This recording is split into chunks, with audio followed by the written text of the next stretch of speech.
नमस्तेभ्यः।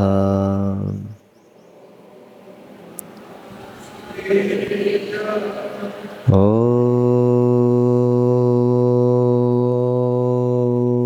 नमः सितेभ्यः।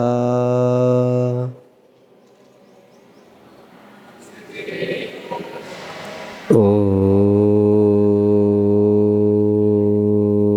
नमः सितेभ्यः।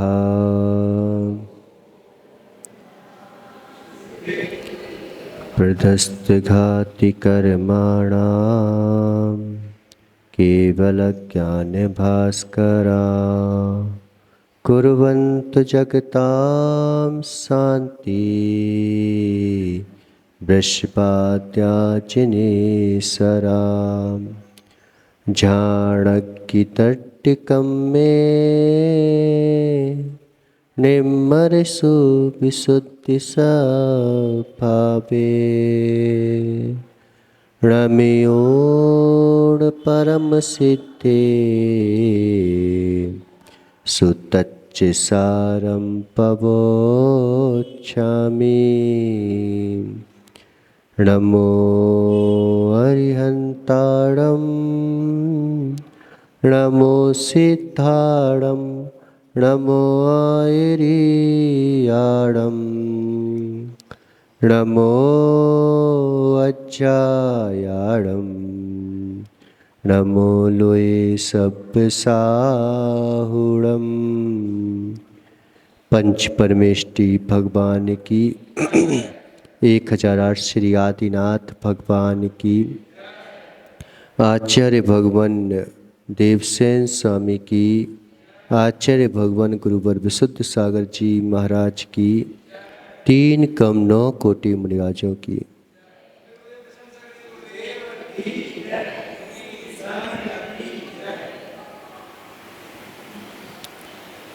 मनुष्यों,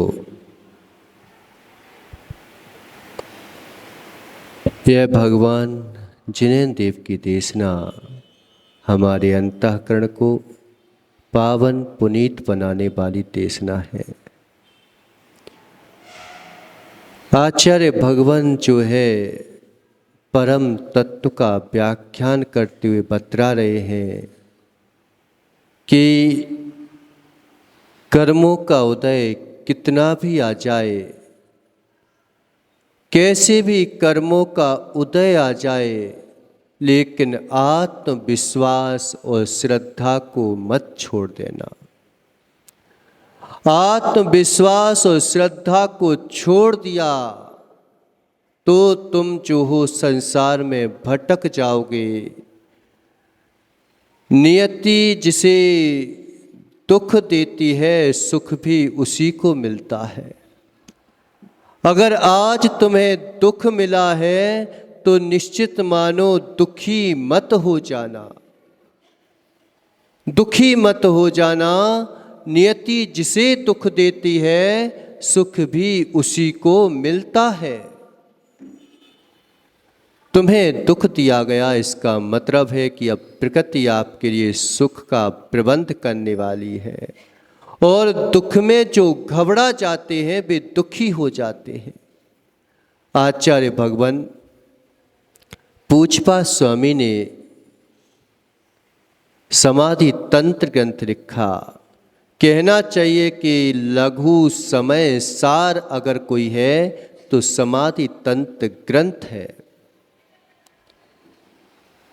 उसमें लिखा, अदुख भावितम ज्ञानम क्षीयन्ते दुख सन्निधौ तस्मात् यथा बलम तत् भावेत यथा मुनि।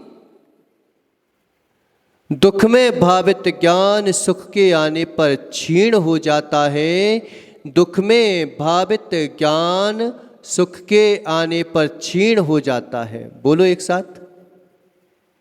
दुख में सुख में भावित ज्ञान दुख के आने पर क्षीण हो जाता है।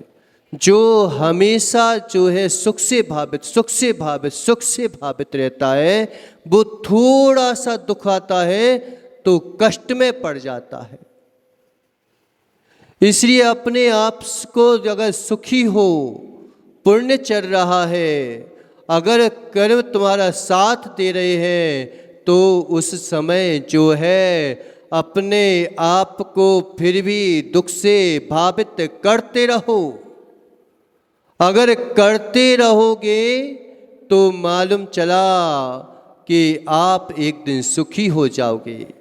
इसी बात को पता कबीर दास ने भी बोला है। क्या क्या बोला? क्या बोला? दुख में सुमरन सब करें, दुख में सुख में करे न कोई, जो सुख में सुमरन करे, सो दुख काहे को होए।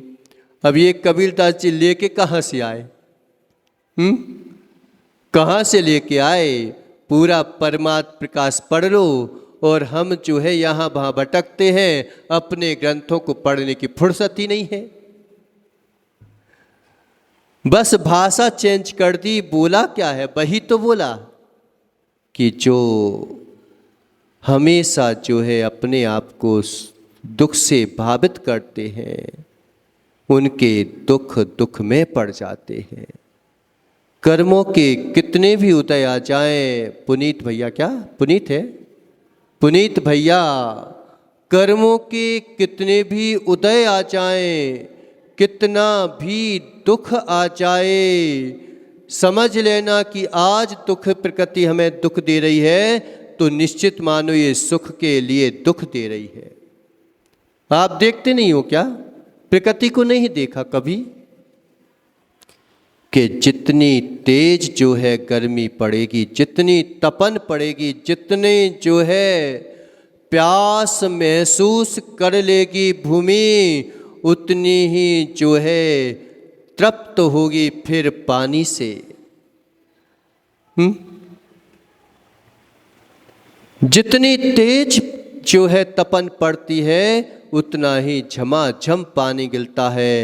जितना तेज अंधकार होता है, जितना तेज अंधकार होता है, उसमें थोड़ी सी भी बिजली की चमक तुम्हारे जितने जो बल्ब लगे ना, उससे भी कहीं ज़्यादा चमक दिखाई देती है। जितना अंधेरा छाता रहता है, आप देखो कि पानी जब बरसता है तो पहले अंधेरा छाता है, और अंधेरा छाता है और बिजली चमकती है, उसकी चमक देखना कभी तुम। वो चमक जो है अलग दिखाई देती है। प्रकृति जिसे दुख देती है, सुख भी उसी को मिलता है। चक्रवर्ती पद भी ऐसी आसानी से नहीं मिल जाता। पूर्व भव में जो है, जो तपस्या करते हैं, निर्दोष साधना करते हैं, निकांक्षित भाव से जो है ध्यान में लीन होते हैं, आराधना करते हैं, यहाँ तक कि नारायण प्रतिनारायण पद भी रविंद्र भैया इतनी आसानी से नहीं मिल जाता। यद्यपि वो निदान कर लेते हैं, इसलिए जो है वो मुनिराज उनके पक्ष में नारायण प्रतिनारायण पद मिल जाता है, लेकिन साधना तो करनी ही पड़ती है। जब साधना करनी ही पड़ती है, तो आज क्यों नहीं जो है साधना कर देते? क्यों नहीं कर देते?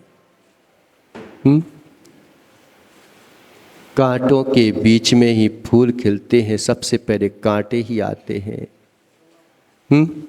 कांटे ही आते हैं। सबसे पहले जो है कुछ दिखाई नहीं देता, पहले फल नहीं आते, पहले फूल आते हैं, और फूल से भी पहले जो है पत्र आते हैं, और पत्र से भी पहले जो है कोपलें आती हैं, और कोपलों से भी पहले जो है बीज कितना सहन करता है, कितना सहन करता है कि अंदर अंधेरे में दबा रहता है। फूटता रहता है, रोता रहता है, चीखता रहता है, फिर कहीं उसमें जो है अंकुर फूटते हैं, अंकुर फूटते हैं। इसलिए कर्मों का उदय कितना भी आ जाए, लेकिन आत्मविश्वास और श्रद्धा को कभी मत छोड़ देना, कभी मत छोड़ देना। हम थोड़ी सी कर्मों का उदय आता है और तुरंत जो है बौखला जाते हैं, घबरा जाते हैं, और मालूम चला कि सबसे पहले अगर किसी को छोड़ते हैं तो धर्म को छोड़ते हैं, कर्म को नहीं छोड़ते। धर्म को छोड़ देते हैं, जो अच्छा होता है उसे छोड़ देते हैं, जो बुरा होता है उसे पकड़ लेते हैं। एक बात बताओ, अच्छा आदमी क्या बोलता है पता? क्या बोलता है? क्या नाम है तुम्हारा? क्या नाम है तुम्हारा? ही पूछ रहे हैं। निहित, रितेश, रितेश भैया, क्या बोलता है व्यक्ति? क्या दिया धर्म ने मुझे? कोई भी काम नहीं बना, कोई भी कष्ट हुआ तो क्या बोलता है? क्या दिया धर्म ने मुझे? इतने दिनों से तो कर रहा हूं, और उससे करने से होता क्या है? उसके करने से क्या मिलता है? उसके करने से क्या दिया मुझे धर्म ने? हम कभी कभी कैसे कर्मों का बंद कर लेते हैं पता है? कि कोई अगर गरीब घर में जन्म ले ले, गरीब घर में जन्म ले ले, थोड़ा कष्ट आ जाए, विपरीतताएं खड़ी हो जाएं, तो हम क्या बोल देते हैं गुस्से में आकर के? कैसे बोल देते पता रितेश? जब खाने को नहीं था तो काय को दे दिया धर्म जन्म तुमने मेरे को? कह नहीं देते? जब तुम्हें कमाई ममाई नहीं करना आती थी तो काय को कर ली मुझसे शादी?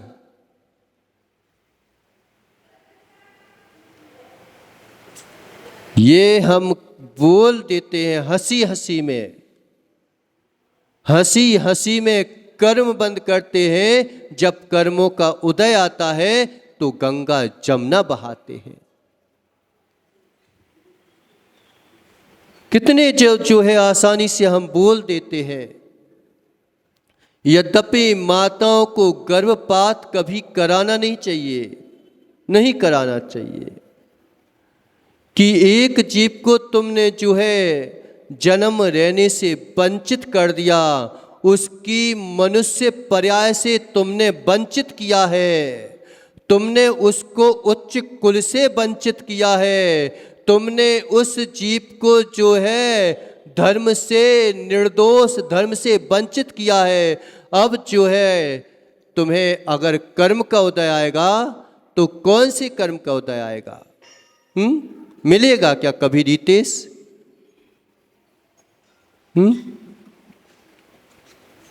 कभी मिल पाएगा क्या? सोचो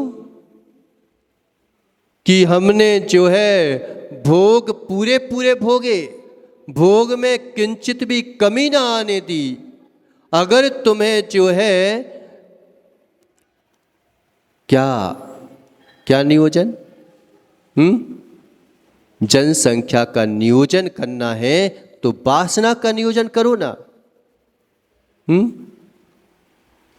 बेड़ा अपने सर पर नहीं उठा सकता, वो भले ही मार दे मुझे, उसके बावजूद भी श्रेणिक ने उसे जन्म दिया।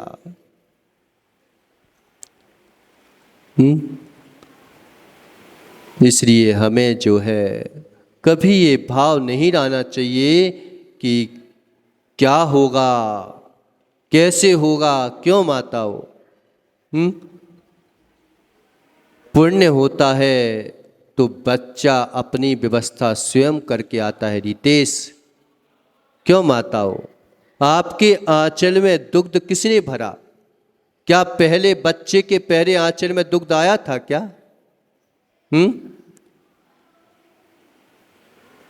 जब वो अपनी व्यवस्था पहले से करके आया है तो तुम्हें कष्ट की क्या कष्ट है? तुम्हें किस बात का कष्ट है तुम्हारे लिए?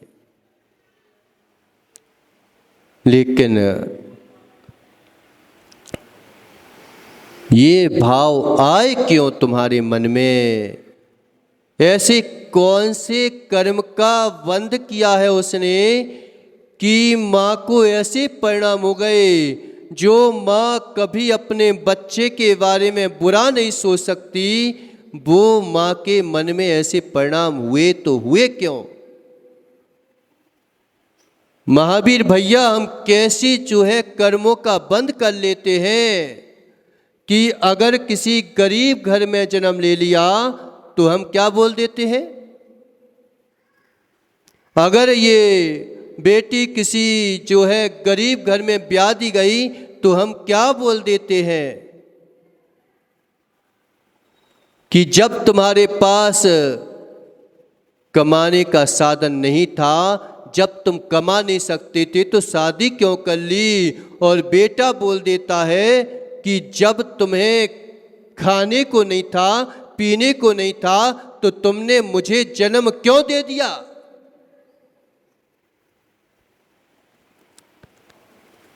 ऐसे परिणाम कर लेते हैं, ऐसे शब्द बोल देते हैं।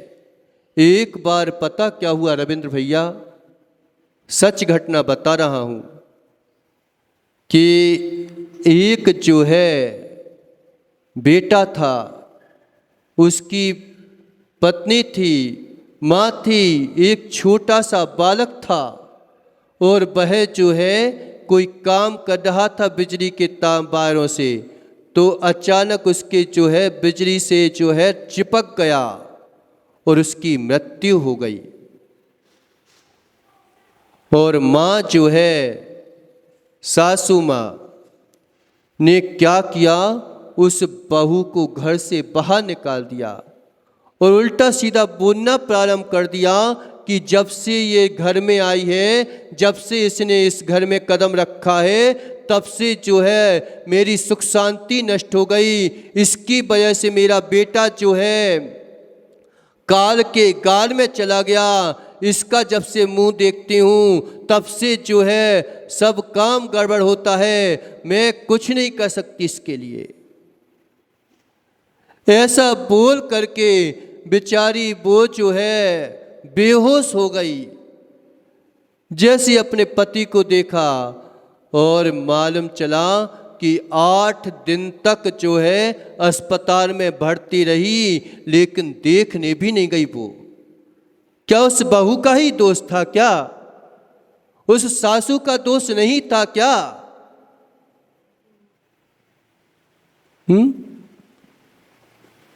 एक तो पहले ही तुम्हारे पूर्व कर्मों ने तुम्हें घेर रखा है और जो है कर्मों को बांधते चली जा रही है।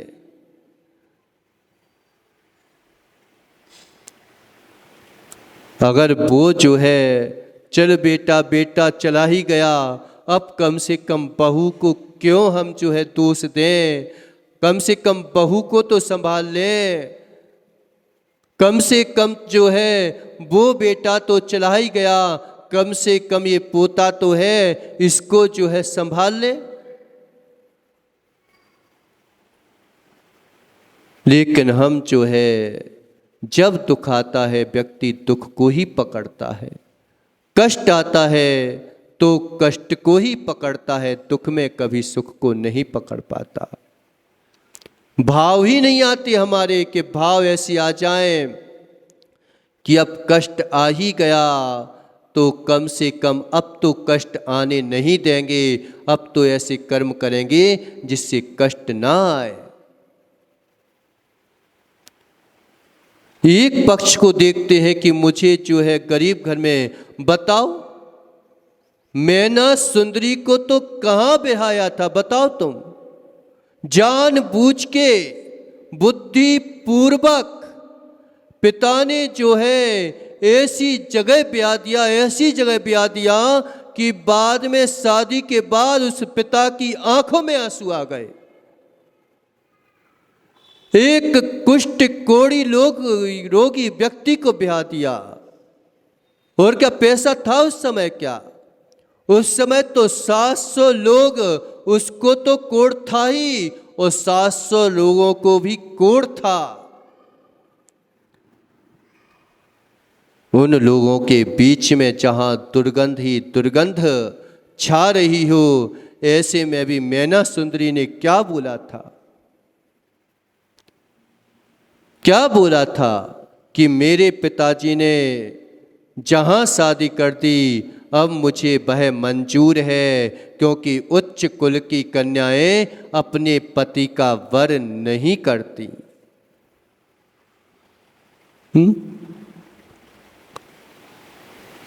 पढ़ लेते हैं, लेकिन कभी जो है इस पर ध्यान नहीं जाता।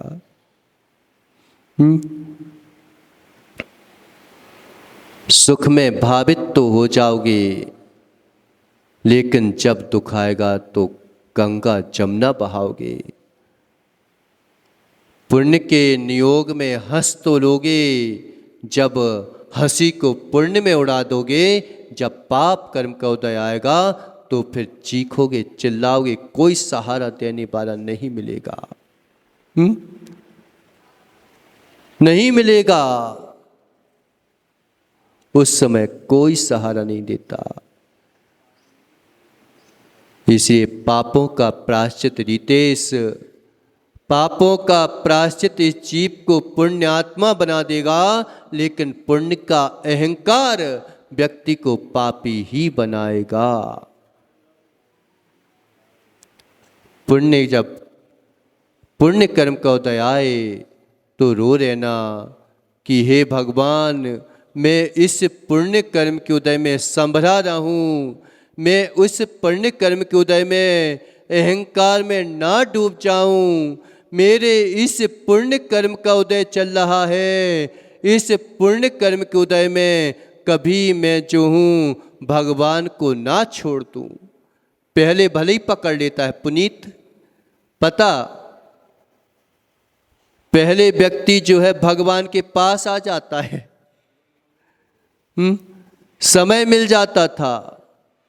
और जब से महाराज जी मेरे पास कुछ नहीं है, आपके पास आता हूं,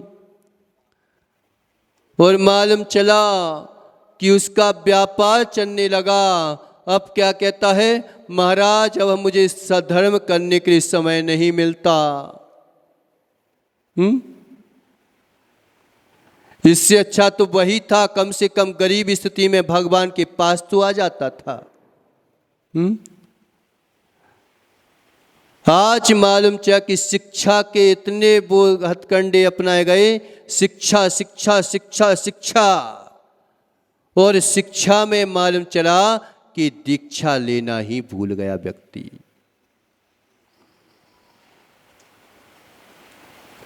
भूल गया मात किस बात की शिक्षा दी जाती है, किस बात की शिक्षा दी जाती है? कमाओ खाओ, इसी बात की तो शिक्षा दी जाती है। और क्या शिक्षा है आजकल? जितने जो है शिक्षित व्यक्तियों ने समाज को तोड़ा है, उतना अशिक्षित व्यक्ति समाज को नहीं तोड़ सकता।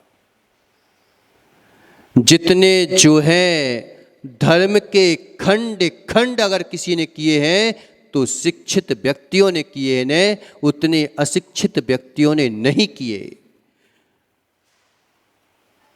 जितना जो है मूर्ख बनाया है, तो जितना शिक्षित व्यक्तियों ने रविंद्र भैया मूर्ख बनाया है, उतना अशिक्षित व्यक्तियों ने किसी को मूर्ख नहीं बनाया। लेकिन एक बार एक ही पक्ष मत सुन लेना। उद्धार भी अगर करता है तो शिक्षित व्यक्ति ही करता है। अगर सही मार्ग पर कोई किसी को लगा सकता है तो शिक्षित व्यक्ति ही लगा सकता है। इसलिए शिक्षा के बाद जो है व्यक्ति को तुरंत दीक्षा में परिवर्तित होना चाहिए। दीक्षा का मतलब क्या होता है? दीक्षा मतलब जो दी जाए और जिसको जो है छा यानी पाला जाए। उसको कहते हैं दीक्षा। कि शिक्षा के बाद हम बच्चों को आज शिक्षा की पूरी पूरी छूट देते हैं, लेकिन दीक्षा की कोई छूट नहीं है। तभी तो आज जो है सब मर्यादाएं खत्म होती जा रही हैं। सब जो है एक ही स्कूल कॉलेजों में लड़के पढ़ रहे हैं, लड़कियां पढ़ रही हैं, कौन किससे बात कर रहा है, फैशन चल रहा है। महाराज क्या महाराज जी पुराने जमाने की बातें करते हो? क्यों नया निर्माण करते हो? क्यों बार बार जो है नए नए रूप से वासनाओं की पुष्टि करना चाहते हो? हम भी आपसे बोल सकते हैं कि तुम जो बोलते हो कि मैंने प्रगति कर ली, क्या प्रगति कर ली तुमने? कौन सी प्रगति कर ली तुमने? हम क्यों नया रचना चाहते हैं? क्यों हम पुराने को नया बनाकर रचना चाहते हैं? क्यों नहीं वही पुराने शाश्वत द्रव्य पर दृष्टि चली जाती? अगर शाश्वत द्रव्य पर दृष्टि चली जाती तो तू स्वयं नया हो जाता, फिर पुराने को नया नहीं करना पड़ता। कहते हैं हम नया बनाया, लेकिन नया बनाया तो क्या बनाया तुमने? कौन सी चीज नई बना दी ये तो बता दो। वे विषय भोगों के फल जो पहले कोठों में होते थे, आज बच्चों के गले गले में, छोटे छोटे बच्चों के हाथ में वे ही विषय भोग के फल तो दिए, और तुमने दिया ही क्या है? कुछ दिया क्या? पहले कम से कम मर्यादा होती थी कि कोठों में जाके आदमी भोग करता था। पहले राजघराने में राजा के सामने नृत्य क्या नाच नाचती थी, और आज जो है वही भोग जो है उस मोबाइल में आ गए। क्या प्रगति की तुमने नई? पहले जो है व्यक्ति मर्यादा में भोजन करता था। अगर जैन व्यक्ति कोई होटल में खाते हुए दिख जाए तो मालूम चला कि उस घर में शादी नहीं करते थे। और आज ऐसा हो गया कि जहां पर भोजन नहीं किया जाता होटलों में, वहां पर शादी नहीं करते। जितने मालूम चला कि बच्चे नहीं बिगड़े, उससे कहीं ज्यादा बिगड़ी हैं तो ये बच्चियां बिगड़ी हैं।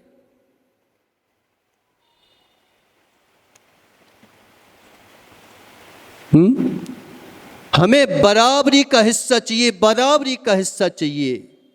किस बात से बराबरी करते हो रितेश? किस बात से बराबरी चाहते हो? किस बात की बराबरी चाहिए? कि हमें जो है पुरुषों जैसा हक मिलना चाहिए। क्या बोलते हैं? क्या बोलते हैं पुनीत? बताओ तो सही। कि दोनों बराबर होते ना, क्या होते हैं उसको क्या बोलते हैं? कि बराबरी का हक चाहिए। जब प्रकृति तुम्हें बराबरी का हक नहीं देना चाहती तो क्यों बराबरी का हक देना चाहते हो? और तुम्हें कितनी श्रेष्ठता दी है ये तो सोचो। कि हर जगह अगर जो है ट्रेन में भी अलग से बोगी दी जाती थी, अब तुम जानबूझ के उसको जाना चाहते हो कि मुझे अलग से चाहिए। जानबूझ के तुम्हारा कितना सम्मान रखा जाता था कि जैसे सोने की वस्तु होती ना, कि हर सोना जो है हर किसी को नहीं दिखाया जाता। जो बाहर सजे रहते हैं वो ज्यादा शुद्ध सोने नहीं होते, और जो प्योर शुद्ध सोना होता है वो अच्छे से डब्बी में रखा जाता था। ऐसे ही इन माताओं को जो है किसी नीच जाति लोगों के लिए ये दिखाया नहीं जाता था। इतना सम्मान देता था व्यक्ति तुम्हारे लिए, और तुम्हें तो हक चाहिए। किस बात का हक चाहिए? किस बात का हक चाहिए? हमें बराबरी चाहिए दोनों की। उसने तो कहीं नहीं बोला नीतीश ने कि मैं साड़ी पहनना है।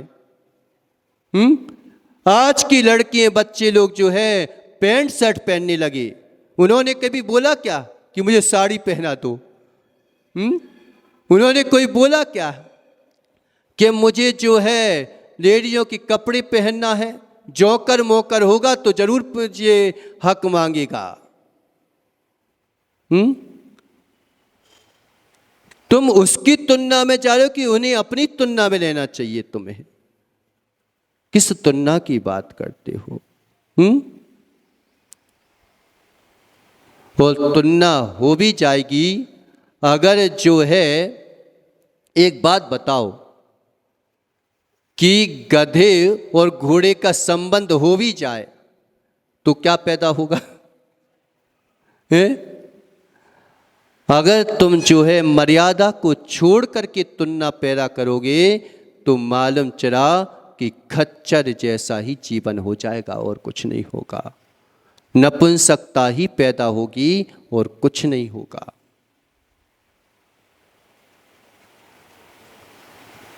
कुछ नहीं होगा। इसी प्रकृति के विरुद्ध अगर जाओगे तो निश्चित मानो अकल्याण ही होगा। प्रकृति में रह करके अपनी सीमाओं को बनाओगे तो एक दिन जो है कल्याण के मार्ग में लग जाओगे। कोई प्रगति नहीं की प्रकृति ने। प्रगति तो जब होती है जब तुम जो हो कुछ नया करके दिखाओ। कुछ जो है अलग से करके दिखाओ। अलग से करके दिखाया कुछ तुमने? क्या अलग से है कि महाराज जी पहले जो है दिमाग से सवाल हल करते थे, अब उससे हल करने लगे। ये प्रगति कर ली। और उसको बनाया किसने बनाया? दिमाग नहीं तो बनाया।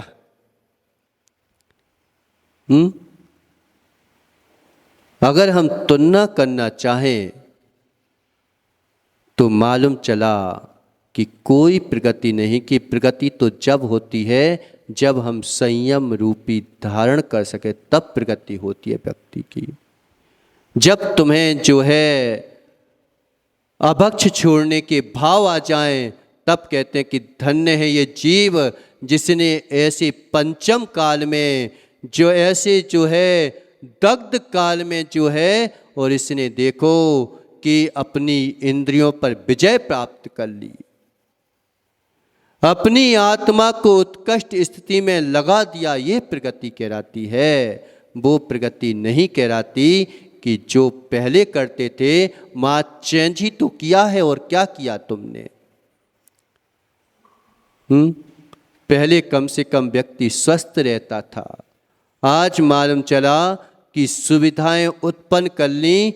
अब मालूम चला कि फूल गया है, बस अंदर से खोखला है। जैसे घुन लगा गेहूं होता है ना, घुन लगा गेहूं कैसा होता है? कि घुन लग जाती है, ऊपर से तो चमकता है, अंदर कीड़ा लगा होता है। ऐसे ही व्यक्ति जो है आज सुविधाओं में फूल तो गया लेकिन अंदर से कमजोर हो गया। आज भी देखो पुराने लोग, कई लोग जो हैं अच्छे दौड़ते हुए मिलते हैं। और आज जो है नई जनरेशन मालूम चला कि रस्त पस्त हो गई। क्यों हो गई? ऊपर से मात तुमने जो है सहूलियत दी, अंतरंग से जो है ठोसपना पैदा ही नहीं किया। नींव तो जो है वह खोखली हो गई और ऊपर से कीड़े लग गए। मालूम चला कि अब क्या होगा उस वृक्ष का? क्या हो गया? समय आपका हो गया। अब जो हो गया सो हो गया। अभी तो कर्म सिद्धांत बाकी है। कि धर्म ने मुझे क्या दिया, इस बात पर चर्चा करना है अपन को। कि धर्म ने मुझे क्या दिया। हम कह देते हैं हम किससे परेशान हैं? धर्म से परेशान हैं कि कर्म से परेशान हैं कि संसार से परेशान हैं कि अपने आप से परेशान हैं? किससे परेशान हैं? इसका निर्णय करना है हमको। तो एक अपन जो है गाथा पढ़ लेते हैं, फिर इसके बारे में अपन जो है चिंतन करेंगे, है ना। और बोला कि नहीं बोला पूरे में? सभी से बोल दो कि ये काम भोग बंध की कथा के लिए रोज समय है, थोड़ा समय निकाल लो अपने लिए। नहीं तो जाते समय एक ही बात होगी कि आखिर किया तो किसके लिए? किसके लिए किया तुमने? जो जानवर करते थे उसी के लिए किया कि अपने लिए कुछ किया है तुमने? जो अप्पाम तमणाणम जमणाणम तम च दंसणम चरणम ता शुद्ध चेणा बिया निश्चय मस्या जीवे। क्या बोल रहे हैं? निश्चय से जो आश्रित जीव में आत्मा है। पता है आत्मा है तुम्हारे पास? जीव हो कि अजीव हो तुम? क्यों? आत्मा है भी कि नहीं है तुम्हारे पास? कि महाराज पता ही नहीं वो है कि नहीं, दिखती नहीं है मेरे को। तुम जीव हो रितेश क्या जीव हो? जीव हो? कैसे पता तुम जीव हो? जीव का ही पता नहीं है, बाकी सबका पता है। सबका पता है। हमें ये पता है कि वो मेरा शत्रु है, इसका पता है वो मेरा मित्र है, इसका पता है। ये हवाई जहाज कैसे उड़ना पड़ता है इसका पता है, नीचे कैसे गिरना पड़ता है इसका पता है, खाना कैसे बनाना पड़ता है इसका पता है, गाना कैसे गाया जाता है इसका पता है, हंसना कैसे पड़ता है इसका पता है। बाकी यही नहीं पता कि हंस कौन रहा है, ये कौन नहीं पता। ये खाने का जो है बनाना कौन करवा रहा है इसका नहीं पता। पते का नहीं पता, बाकी सब पता। बाकी सब पता है, बस एक ही का पता नहीं है, जो पता बताने वाला है उसका नहीं पता, बाकी सब चीजों का पता है। इसलिए अब भैया पता लगाओ, नहीं तो ढूंढते रह जाओगे अपने आप को। बाकी सबका पता लगता रहेगा, लेकिन स्वयं का पता के बिना सब पते अधूरे हैं। निश्चय से आश्रय से जीव में जो आत्मा है वही ज्ञान है, वही नाणम, वही ज्ञान है। और जो जमनाणम, जो ज्ञान है वही दर्शन है, और तम चरणम वही चारित्र है, और वही शुद्ध चेतना है। ऐसा इसमें जानो कि ज्ञान दर्शन चारित्र कहाँ पे है? तो एक अखंड आत्मा में ही है। इसे दिखावे से बचो, देखना प्रारंभ करो। आत्मा को ही छोड़ना है, आत्मा को ही जोड़ना है। आत्मा को छोड़ते हैं? अरे भाई, राग द्वेष भाव पैदा कहाँ से होते हैं? तो उन आत्मा के राग द्वेष परिणामों को छोड़ना है और आत्मा को ही जोड़ना है। यानी आत्मा के ज्ञान दर्शन स्वरूप से आत्मा को आत्मा से जोड़ना है, क्योंकि कहीं और चाहत नहीं पड़ता। आत्मा में जब भाव पैदा होते हैं तो उसी में ही आचरित होता है। इससे निश्चय का यहाँ पे कथन किया, और व्यवहार से जो है, जो धर्म हम कर रहे हैं वे भी आत्मा की सिद्धि के लिए हैं, इसे वे भी हमारे लिए व्यवहार धर्म का पालन कराते हैं। इस प्रकार से निश्चय की व्याख्या आचार्य भगवान ने की, और इसके बारे में अपन और आगे समझेंगे, जानेंगे। इन्हीं मंगल भावनाओं के साथ बोलिए आदिनाथ भगवान की